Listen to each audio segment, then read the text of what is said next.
Irmãos, boa tarde. Vamos abrir a Bíblia no Evangelho de Marcos, capítulo 8.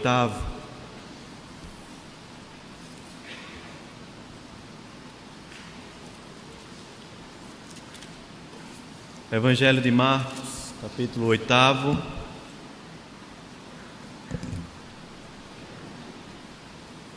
Nós vamos ler dos versos 27 até o versículo 8 do capítulo 9.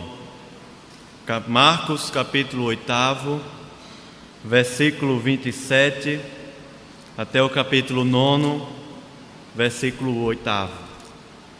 Diz assim a palavra do Senhor. Acompanha comigo atentamente esse trecho aqui do Evangelho. Então Jesus e os seus discípulos partiram para as aldeias de Cesareia de Filipe. E no caminho perguntou-lhes: quem dizem os homens que sou eu? E responderam: João Batista, outros Elias, mas outros algum dos profetas. Então lhes perguntou: mas vós, quem dizeis que eu sou? Respondendo Pedro lhe disse: tu és o Cristo. No Evangelho de Mateus, a afirmação é completa, dizendo: tu és o Cristo, o Filho do Deus vivo. Versículo 30. Advertiu Jesus de que a ninguém dissessem tal coisa a seu respeito. Então começou ele a ensinar-lhes que era necessário que o Filho do Homem sofresse muitas coisas, fosse rejeitado pelos anciãos, pelos principais sacerdotes e pelos escribas, fosse morto e que depois de 3 dias ressuscitasse. E isto lhe expunha claramente. Mas Pedro, chamando-o à parte, começou a reprová-lo. Jesus, porém, voltou-se e, fitando aos seus discípulos, repreendeu a Pedro e disse: arreda Satanás, porque não cogita das coisas de Deus, e sim das dos homens. Vamos ler de forma alternada a partir daqui, versículo 34 até o versículo 8 do capítulo 9.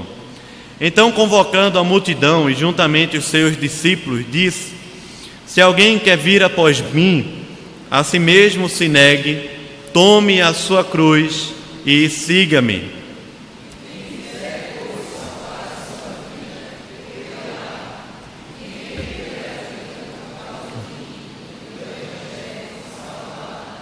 Que aproveita o homem ganhar o mundo inteiro e perder a sua alma? Porque qualquer que nesta geração adúltera e pecadora se envergonhar de mim e das minhas palavras, também o Filho do Homem se envergonhará dele, quando vier na glória de seu Pai com os santos anjos.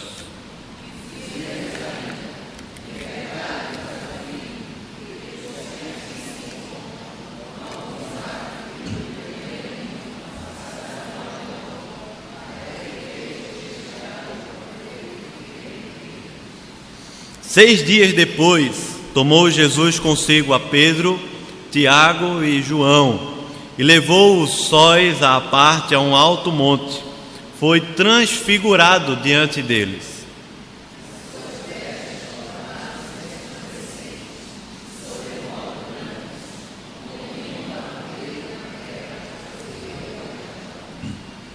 Apareceu-lhes Elias com Moisés, e estavam falando com Jesus.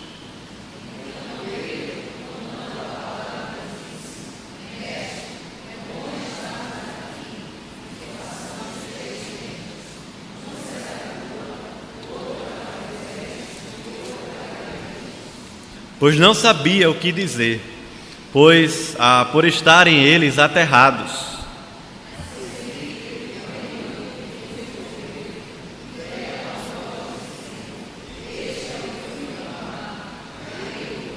E de relance, olhando ao redor, a ninguém mais viram com eles, senão Jesus. Amém.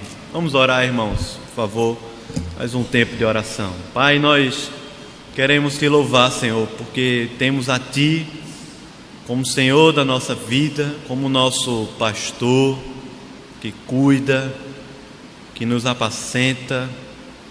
Bendito seja o Teu nome, Senhor. Obrigado porque em Ti nós temos refúgio e fortaleza. Obrigado também porque em Ti nós temos plenitude de alegria e delícias perpetuamente, ó Pai. Queremos, Senhor, clamar a Ti que o Senhor abra os nossos olhos, que o Senhor fale ao nosso coração, Pai. Pedimos, Senhor, traz a nossa mente cativa a Ti. Traz, ó Deus, a Tua palavra, Senhor, ao nosso coração, o Evangelho de Jesus ao nosso coração, Pai.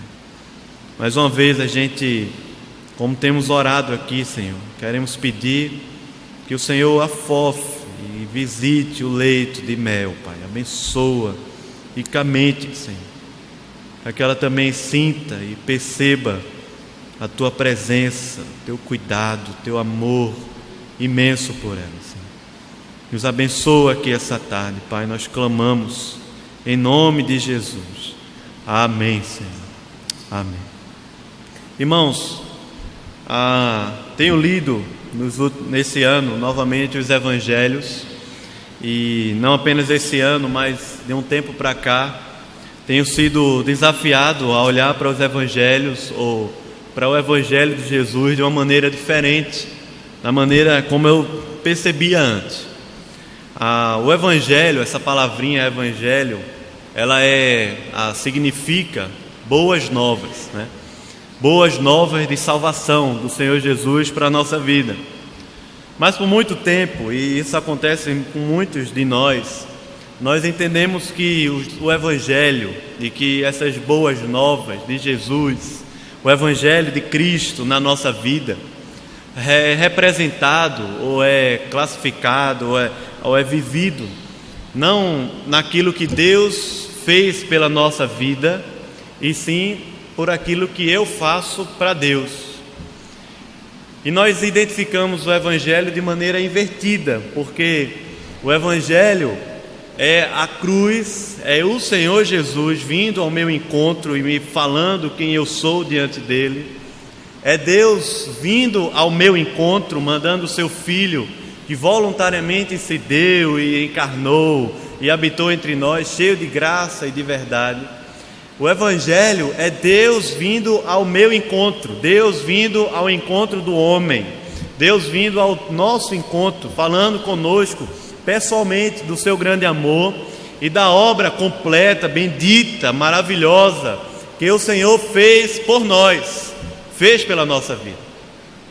Assim o Evangelho, e quando lemos o Evangelho nós precisamos ter isso muito claro no nosso coração, que o Evangelho não é regras e formas e como nós devemos viver o Evangelho aqui, mas sobretudo e acima de tudo, porque é mais profundo isso, porque vai na essência, vai na raiz do meu coração, o Evangelho é a palavra viva de Deus dizendo para o Filho dele que ele era filho amado, em quem se compraz, em quem tem prazer.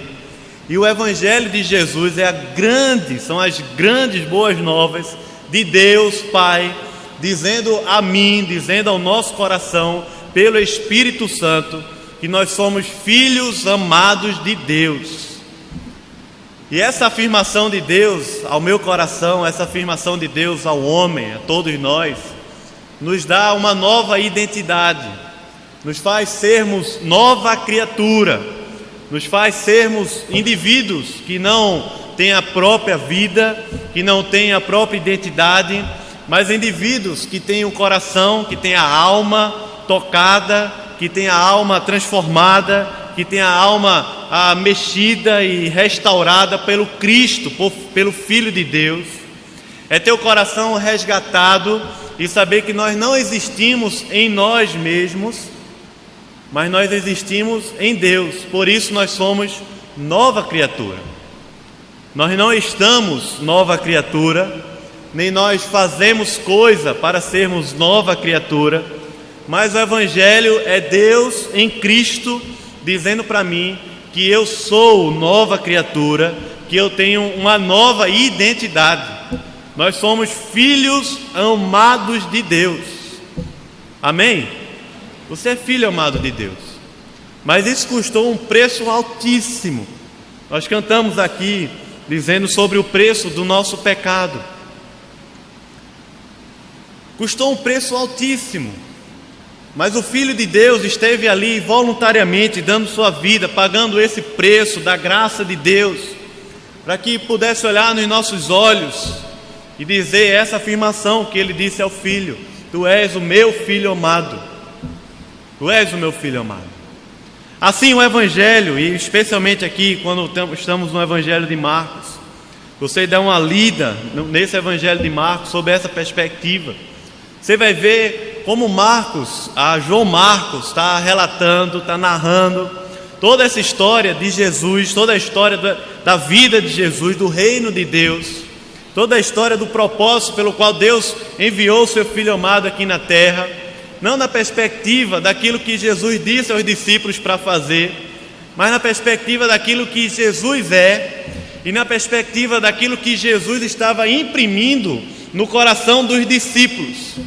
Porque na medida em que Jesus ouve essa afirmação do Pai, desde lá do batismo, quando se submeteu ao batismo de João Batista, em que ouviu essa voz do céu dizendo: Tu és o meu Filho amado, em quem me comprazo. À medida que Jesus, o Filho, pela obediência a Deus, pela fidelidade a Deus, vencendo as tentações, vencendo as lutas como homem, como ser humano, à medida que esse Jesus, que o Rei dos Reis, mas o Filho de Deus e o Filho do homem, aquele que era 100% Deus e 100% homem, à medida que ele vivia aqui na terra, ele estava imprimindo nos discípulos essa mesma identidade. Quando ele chama 12 discípulos, no Evangelho de Marcos, capítulo 3, e diz que o Senhor Jesus chamou eles para estarem com Jesus, para enviá-los a pregar o Evangelho do Reino e para dar a eles autoridade sobre espíritos imundos. Em todo o tempo, quando Jesus está convivendo e se relacionando com os discípulos, a obra que Jesus tem feito nos discípulos, com os discípulos, é uma obra de impressão, ou seja, Jesus está imprimindo no coração dos discípulos essa nova identidade que eles têm nele mesmo, em Cristo Jesus. Jesus não está caminhando com os discípulos para fazê-los ver grandes milagres que ele estava fazendo e dizendo aos discípulos o seguinte: olha, se vocês estiverem comigo, vocês vão fazer também esses milagres todos aí, como se os discípulos fossem atraídos a Jesus, porque teria poder para fazer isso, aquilo, outro. Mas, à medida que, até quando Jesus operava os milagres, até quando Jesus fazia a multiplicação de pães e peixes, até quando Jesus atendia multidões, Jesus estava querendo ensinar aos discípulos dele, e imprimir nos discípulos dele essa nova identidade de que eles eram filhos de Deus, filhos amados de Deus. Veja que essa é a caminhada do Evangelho de Marcos. Marcos tenta responder quem é esse homem. Quando Jesus anda sobre as águas e os discípulos perguntam: quem é esse? Quem é esse que tudo lhe obedece? Quando Jesus acalma uma tempestade, quando Jesus estava naquele barco com os discípulos e os ventos estavam para derrubar o barco e fazer o barco afundar, que os discípulos acordam Jesus, ele acalma aquela tempestade, e os discípulos com essa questão exata, assim: quem é esse? Quem é esse que a natureza lhe obedece? Quando Jesus restaura um homem, Marcos capítulo 5 também, quando Jesus restaura um homem que passava pelos sepulcros anos e anos, preso a demônios, preso de tal maneira que nem as correntes conseguiam prendê-lo, porque a força dele era maior e quebrava todas as correntes. Esse homem desfigurado por causa de possessão demoníaca, quando o Senhor Jesus ordena que aqueles espíritos saiam e dá uma nova vida, uma nova identidade àquele homem, quem é esse?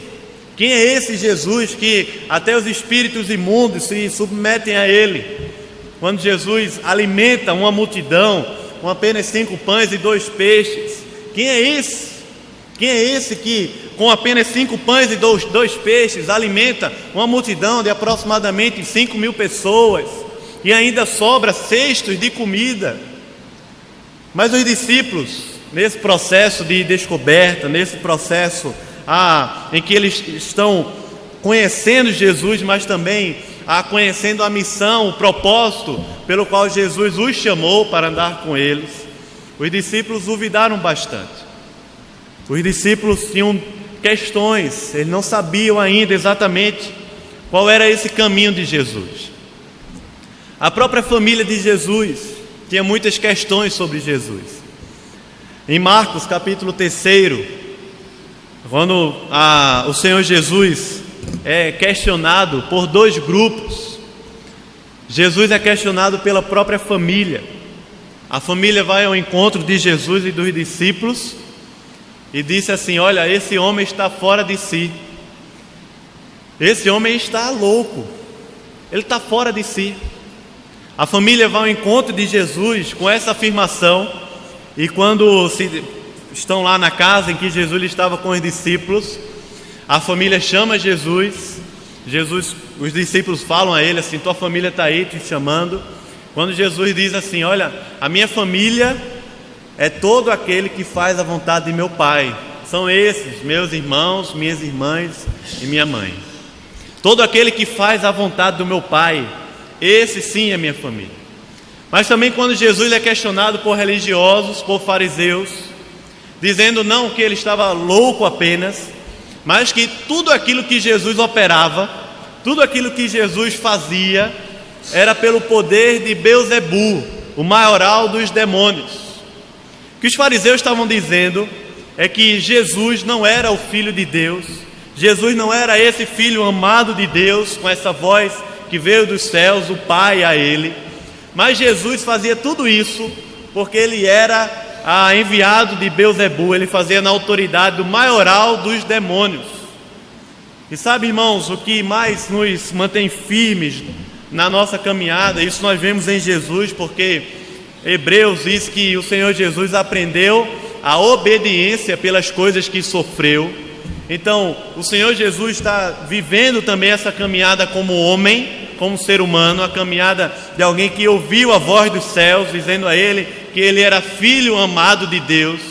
Mas nós também, que somos alcançados, que somos filhos de Deus, o que mais nos mantém firmes na rocha, firmes no caminho, é justamente essa afirmação de Deus o Pai fortemente no nosso coração, nos confortando, nos consolando, nos revigorando as forças, nos fazendo olhar para o autor e consumador da fé e caminhar, nos fazendo vencer as lutas contra o pecado, vencer a tentação, vencer todos os valores desse mundo que jaz no maligno, tentando nos afastar desse caminho. O que mais nos segura nesse caminho é essa afirmação de Deus, dizendo que nós somos filhos amados de Deus e que não tem nada nesse mundo que possa nos tirar das suas mãos, porque a obra que ele fez na cruz foi suficiente. A obra que ele fez na cruz como um pastor que deu a vida pelas suas ovelhas foi forte, profunda, a ponto de ninguém conseguir nos arrebatar das suas mãos,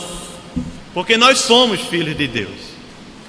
É termos a identidade marcada por isso, é termos a consciência e o coração e a fé e o caminho e os passos que nós demos aqui na terra marcados por essa afirmação de que nós não somos mais a gente, ou não sou mais apenas Daniel, não sou eu apenas, não é porque eu estou na igreja, mas é porque essa voz veio dos céus ao meu coração, dizendo que eu sou filho de Deus. E essa é a marca do verdadeiro cristão. E essa é a marca que Jesus está imprimindo no coração dos discípulos. Nós temos ouvido muito aqui na igreja e estudado em grupos, tem tido muitos treinamentos sobre discipulado. Quinta-feira eu vou começar mais um grupo para adultos sobre discipulado, treinamento em discipulado. E nós temos ouvido muito isso. Eu tenho ouvido e lido também sobre esse assunto, E tenho visto que muitas literaturas, quando falam sobre discipulado, falam que discipulado é a formação de crentes que fazem certas coisas na igreja. Discipulado, o objetivo do discipulado para algumas literaturas é formar um bom crente que tem boas atitudes e bons comportamentos. É formar bons crentes que são politicamente corretos, que lá fora vão ser reconhecidos pelas suas atitudes e dentro da igreja vão ser reconhecidos também pelas suas atitudes, porque foram discipulados e porque foram discipulados sem competência e condição de reproduzir uma visão que muitas vezes entra numa máquina giratória de atividades, uma máquina giratória de fazer coisas, de fazer e de fazer. É tanto que muitos de nós vivemos nessa tentação de nos enveredarmos pelas grandes atividades, nos enveredarmos por essa máquina do fazer e deixarmos de lado esse trilho, esse caminho, que é justamente o caminho que Jesus trilhou com os discípulos, que é o caminho da formação espiritual, que é o caminho da formação da identidade em Cristo Jesus, que é o caminho da formação do indivíduo em Deus, que é o caminho da formação espiritual, do crescimento e da maturidade espiritual. Portanto, o que Jesus está fazendo com os discípulos é discipulado, mas não apenas porque Jesus está treinando eles para reproduzir isso ao mundo, mas muito mais do que isso, muito mais profundo e muito mais na essência disso. É discipulado porque Jesus está imprimindo no coração dos discípulos essa nova identidade que eles têm em Cristo Jesus. É porque Jesus está imprimindo no coração dos discípulos através das experiências. Quando os discípulos estão vendo Jesus multiplicar pães e peixes, e de repente acontece a mesma situação depois, e os discípulos perguntam a Jesus: Senhor, e agora? Vamos despedir essa multidão? Os discípulos tinham acabado de ver Jesus multiplicando, tinham acabado de ver Jesus fazendo exatamente aquilo com multidões, e numa outra situação muito parecida, dizem: Jesus, olha, vamos mandar essa turma para casa, porque a gente não tem o que dar comida a eles. E exatamente nessas experiências que Jesus tem tido com os discípulos, quando ele ensina aos discípulos a respeito da fé, quando ele combate no coração dos discípulos a incredulidade, quando ele forma no coração dos discípulos a nova identidade, multiplica ali pães e peixes, mas não apenas para os discípulos verem o poder e ficarem admirados com o milagre, mas acima de tudo, para os discípulos terem essa formação espiritual no coração, de que eles são discípulos de Jesus, que eles são filhos de Deus e que eles têm uma nova identidade para viver aqui na terra. São filhos de Deus. No capítulo 8 é a continuidade desse caminho que Jesus está trilhando com os discípulos.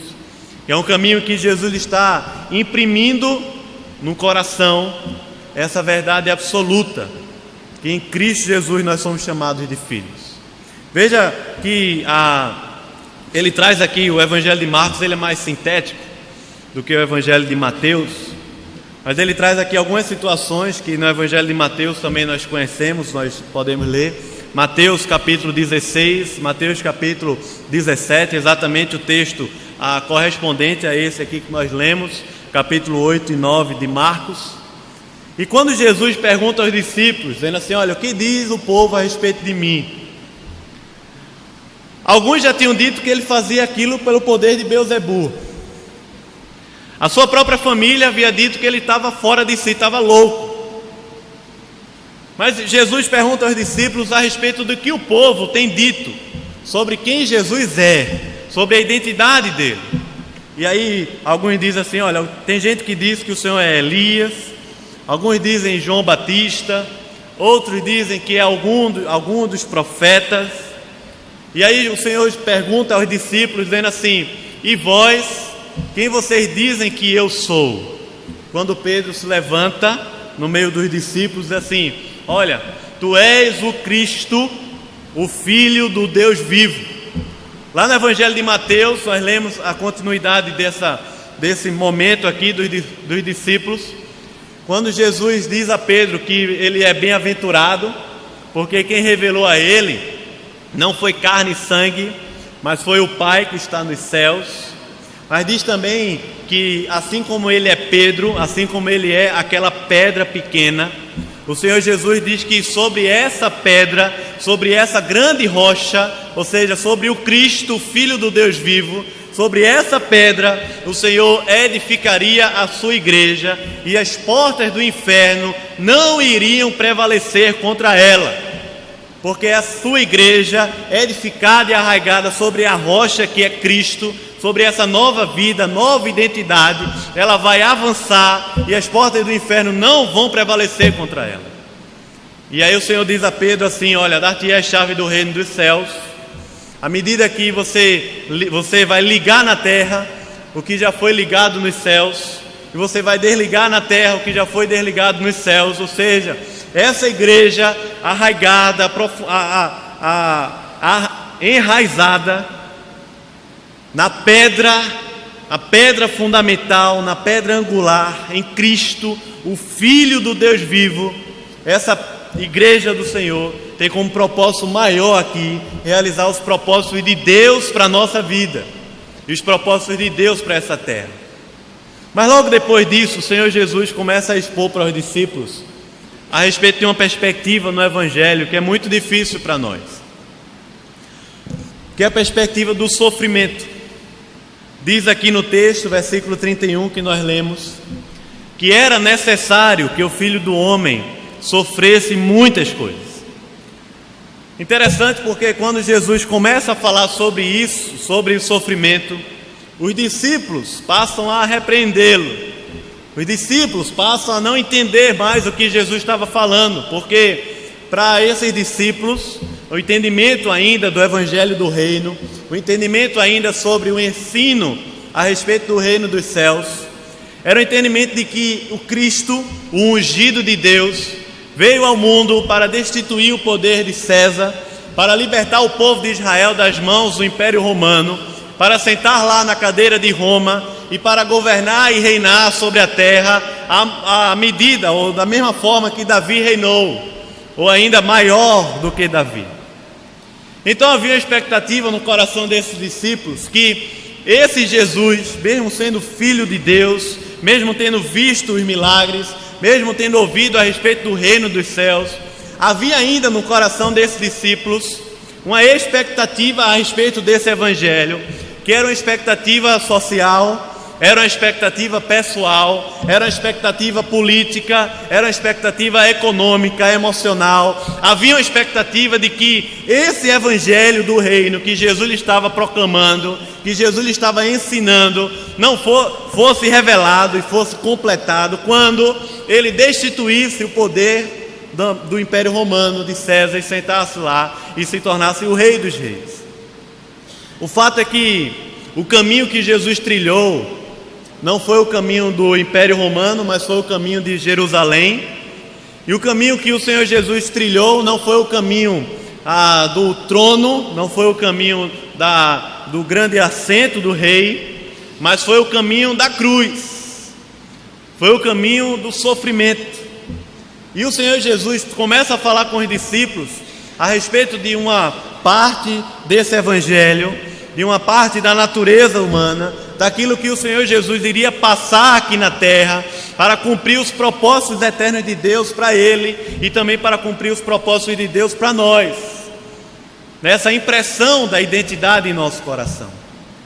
E Pedro se levanta como um corajoso, o mesmo Pedro que se levantou na transfiguração, entre os três, sempre Pedro naquela forma dele, como o próprio Marcos fala aqui na transfiguração, como quem não tinha o que dizer e estava meio que perdido assim, mas se aventurou a dizer. Pedro olha para Jesus e começa a repreendê-lo, porque no coração de Pedro, esse caminho que Jesus está trilhando do Evangelho, da vida de Deus, não era o caminho, não era esse o caminho. E é muito forte a palavra que Jesus dá a Pedro, quando diz assim: olha Pedro, arreda Satanás, você não cogita das coisas de Deus, mas você cogita das coisas dos homens. Arreda Satanás, porque esse caminho que Pedro está trilhando para o Evangelho de Jesus, ou esse caminho que Pedro quer trilhar para Jesus, não é um caminho que cogita, que relaciona as coisas de Deus, os propósitos eternos de Deus para a nossa vida, mas é um caminho que quer livrar Jesus do sofrimento, mas quer livrar a Ele também, e quer livrar os discípulos, e quer também fazer o seu projeto de vida dar certo, de acordo com as suas expectativas. Ou seja, Pedro largou ali a pescaria, largou seus negócios, aí começou a conviver com Jesus, e está aqui há mais de 1 ano, 2 anos, convivendo com Jesus, e Pedro está tentando resolver, ou tentando descobrir os projetos da sua vida, e tentando realizar isso, coisa que nós fazemos também, todos nós fazemos isso. E na busca e no caminho para realizar os próprios projetos, Pedro muitas vezes começa a desvirtuar do caminho de Jesus, porque cogitava dos próprios projetos, cogitava dos próprios pensamentos a respeito de si mesmo, cogitava das próprias ideias a respeito do que era o melhor para si, e não das coisas de Deus. Quando Jesus passa a dizer a Pedro, dizendo assim: olha Pedro, repreendendo a Pedro, dizendo: Pedro, para com isso. É interessante, a gente ver em Hebreus, quando diz que o próprio Filho, o próprio Jesus aprendeu a obediência pelas coisas que sofreu. Ou seja, no caminho do Evangelho, no caminho dessa impressão da identidade de Deus na vida da gente, nós vamos passar por lutas, nós vamos passar por tribulações, nós vamos passar por situações difíceis, por prensa demais, e Pedro passou por muitas delas também. Mas em todas elas, o caminho que Deus e que o Evangelho trilha conosco é o caminho do fortalecimento da nossa identidade, porque nós somos filhos do Senhor. Veja que Jesus também passa a falar com ele a respeito de tomar a cruz, e com os discípulos. O Senhor Jesus passa a falar sobre perder a vida para ganhar. O Senhor Jesus passa a falar sobre não ganhar o mundo inteiro e perder a sua alma, não trilhar esse caminho. O Senhor Jesus passa a falar com eles que se alguém quiser vir após mim, esse precisa se negar, esse precisa tomar a cruz, e esse precisa seguir os seus passos, seguir os passos do Senhor Jesus, do Mestre, do Senhor da nossa vida. Esse texto aqui é chamado por muitos o preço do discipulado, o preço que nós temos que pagar no discipulado de Jesus. Isso é verdade. Nesse caminho de ser filho de Deus, nós pagamos preços também, nós perdemos para ganhar. Mas muito mais verdade do que isso é que Jesus já pagou todo esse preço. Jesus já fez toda a obra para que em nosso coração a gente possa se negar. Jesus já pagou todo o preço para que em nosso coração a gente possa perder. Jesus já pagou todo o preço para que a gente possa aqui na terra carregar a sua cruz. Jesus já pagou todo o preço para que a gente pudesse segui-lo. Porque se Jesus não tivesse pago esse preço, nenhum de nós poderia seguir os seus passos e ser chamado filho de Deus pela nossa própria força. Por isso o Evangelho é um caminho, não é um caminho em que nós vamos fazer, mas é um caminho que antes do fazer, é um caminho que Deus tem feito na minha vida. Deus tem impresso no meu coração as marcas do Evangelho, as marcas do discipulado. Deixa eu parar um pouco aqui nesse texto. Queria perguntar para você: quais são as marcas que o Senhor tem impresso no seu coração na caminhada que você tem tido com Deus até hoje? Quais são as marcas que você carrega no seu corpo, na sua alma, dizendo para você a respeito dessa nova identidade que nós temos em Cristo Jesus? Quais são as marcas, quais são as raízes em que o nosso coração está arraigado, está enraizado, para afirmar e afirmar aquilo que nós somos diante de Deus? Quais são as coisas que têm fundamentado a fé no nosso coração? Tenho falado muito sobre isso aqui no meio dos jovens. Nós precisamos voltar um pouco para o Evangelho. precisamos voltar um pouco para aquilo que Jesus ensinou para nós, ensinou para vivermos aqui na terra. Precisamos voltar um pouco para entender o que realmente é o discipulado com Jesus. E não significa, não pode ser revelado apenas à medida que nós fazemos e muitas vezes nos envolvemos em atividades, mas na medida que nós nos aprofundamos naquilo que Jesus fez por nós, na medida que nós nos aprofundamos naquilo que Jesus deixou para nós, na medida que nós nos aprofundamos naquilo que Jesus afirmou que nós somos nele, e nós somos filhos amados de Deus. Nós somos filhos amados de Deus. O Senhor Jesus leva agora os discípulos para um monte chamado Monte que nós conhecemos assim, o Monte da Transfiguração.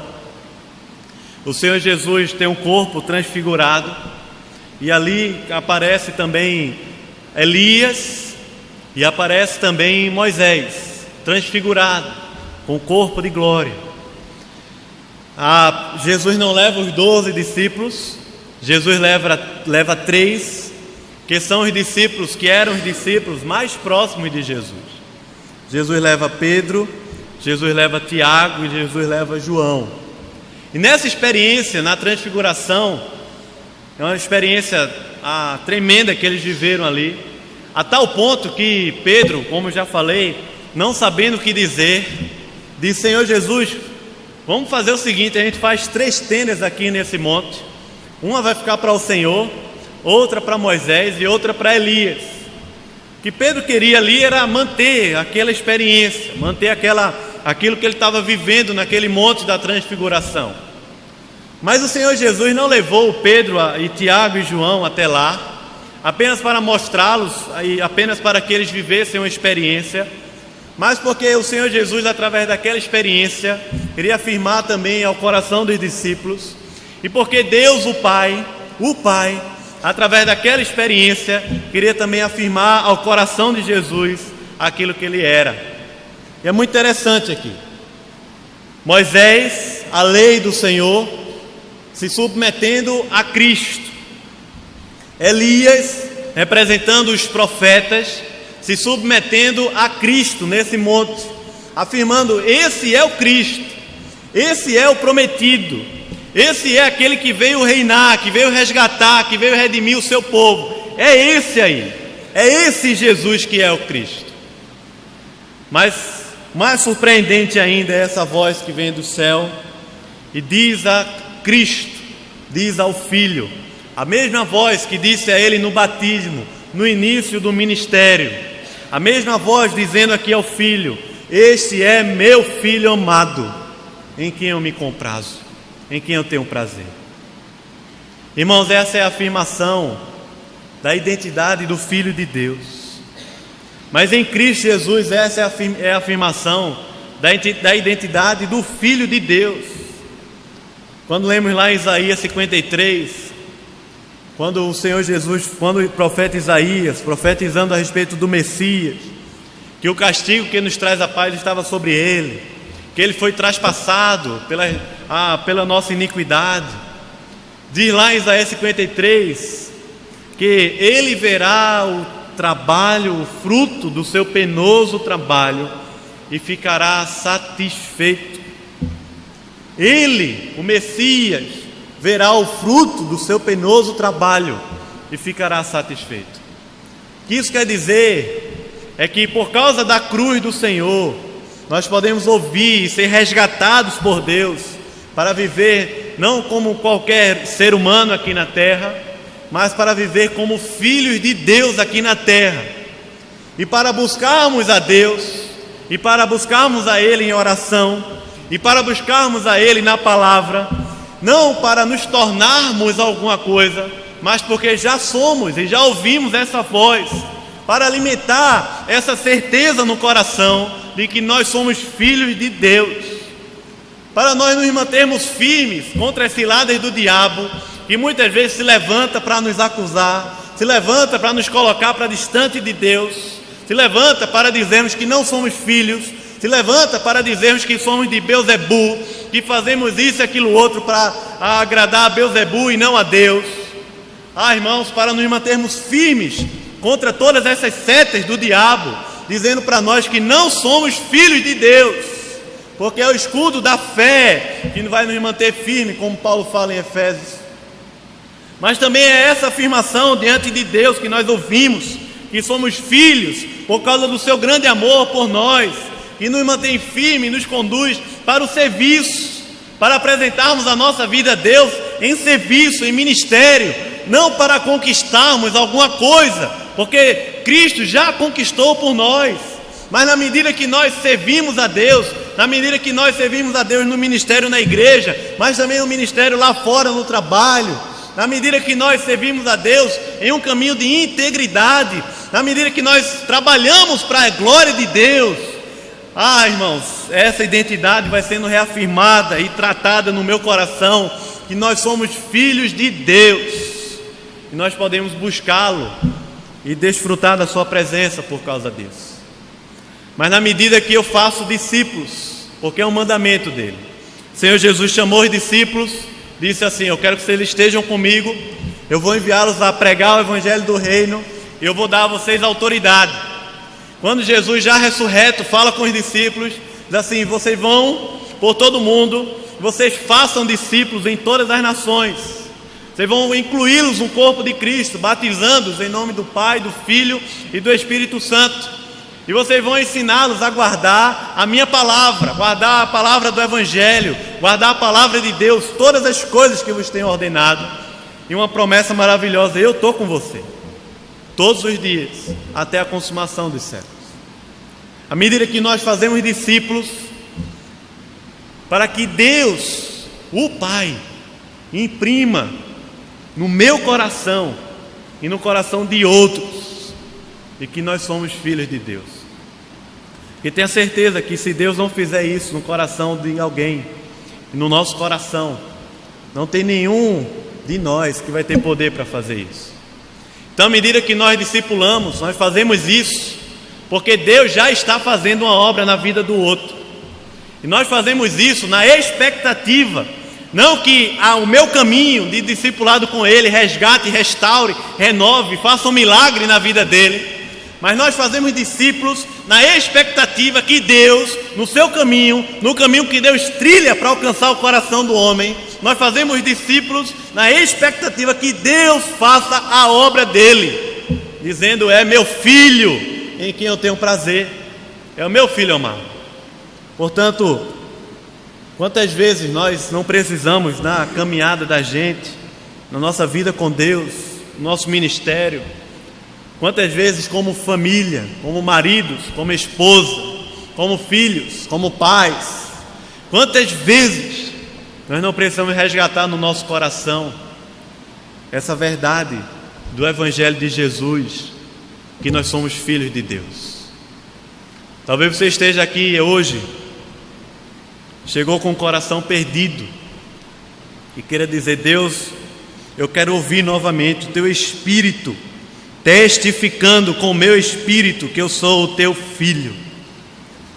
Mas talvez a gente queira hoje também dizer: Deus, eu quero renovar, eu quero consagrar minha vida a Ti, eu quero alimentar o meu coração nessa mesma expectativa de que eu sou o teu filho, eu fui resgatado por um alto preço para viver a Tua presença, para buscar o Senhor, para conhecer o Senhor, para que o Senhor opere e firme conclua a obra que Ele começou na minha vida, na nossa vida.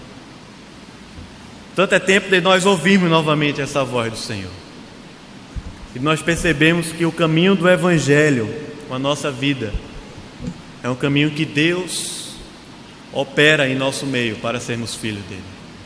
Mesmo no sofrimento, mesmo no monte da transfiguração, mesmo nas lutas ou no pedacinho da glória, o caminho de Jesus conosco é o mesmo. Você é meu filho amado, em quem eu me comprazo. Vamos orar, irmãos. Se puder baixar a sua cabeça, vamos orar ao Senhor.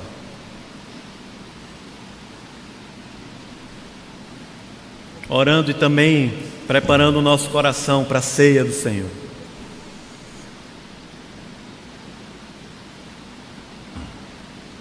Ó Pai, Louvado seja o teu nome pelas boas novas de salvação do Senhor pela nossa vida, Pai. Louvado seja o teu nome, Senhor. Deus, em nome de Jesus, visita o nosso coração nessa tarde aqui. Ó Espírito Santo, visita-nos e traz, Senhor, a tua palavra, traz a luz sobre as trevas. Ó Deus, traz sobre nós a certeza dessa voz, desse amor grandioso. Resgata o nosso coração, Senhor. Nos leva, Pai, no caminho de formação, como o Senhor fez com os discípulos. Toma-nos pela mão e nos leva nesse mesmo caminho, Senhor. Somos teus filhos amados. Queremos viver somente para ti, Senhor. Nos abençoa, dá-nos força, dá-nos a graça, Senhor. Ó Deus, nos abençoa, Senhor, para a honra e glória do teu nome, Pai, em nome de Jesus. Amém, Senhor. Amém.